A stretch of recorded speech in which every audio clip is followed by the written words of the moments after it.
Yurtimiz hayotiga oid xabarlarga qaytamiz. Farg'ona viloyati Buvayda tumanida o'tkazilgan navbatdagi sayyor qabulda fuqarolarning pensiya tizimiga oid murojaatlari ko'rib chiqildi.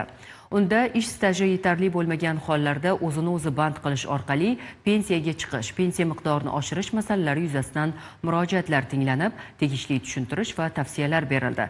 Islom Nishonov lavhasi shu haqda. O'zbekistonda pensiyani naqd pul shaklida olishni onlayn tarzda tanlash imkoniyati yaratildi. Endi fuqarolar pensiya to'lovini naqd shaklga o'tkazish xizmatidan foydalanishi mumkin. Bu haqda Buvayda tumanida o'tkazilgan ochiq muloqotda batafsil ma'lumot berildi. Hududga tashrif buyurgan pensiya jamg'armasi rahbariyati vakillari tizimdagi yangiliklar hamda fuqarolar uchun yaratilayotgan qulayliklar haqida fikr yuritdilar. Jumladan mening pensiyam ilovasini ishga tushirish rejalashtirilayotganligi aytildi. Bugungi kunda agar men pensiyaga chiqsam, meni pensiyam qancha bo'ladi? Shu narsadan biz xabardor bo'lib boramiz. Va buni yana qulaylik tarafi, masalan, qaysidir davrlarimiz inobatga olinmayotgan bo'lsa, yoki ish haqlarimiz ko'rinmayotgan bo'lsa, biz shunga qarab harakatimizni qilamiz.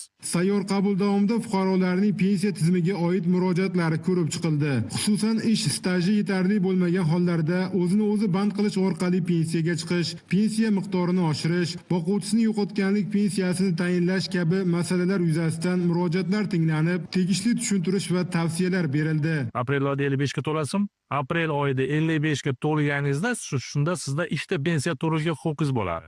Ya'ni o'zingizni yoshga doir pensiyaga, lekin uning uchun 7 yil stajingiz bo'lishi shart. 7 yil stajingiz yo'q bo'ladigan bo'lsa, shunda 1 oy bo'lsa ham turmush o'rtog'ingiz staji bo'lgan bo'lsa ham, voqea yo'qotganlik pensiya to'liga siz o'ta olasiz. Umuman olganda pensiya tizimida joriy etilayotgan raqamli xizmatlar fuqarolar uchun yanada qulaylik yaratmoqda. Onlayn xizmatlar orqali vaqt tejalmoqda. Sayyor qabullar esa aholini qiynayotgan masalalarni joyida hal etish imkonini bermoqda. Bu esa pensiya tizimida ochiqlik va fuqarolarga yaqinlikni ta'minlashga xizmat qilyapti.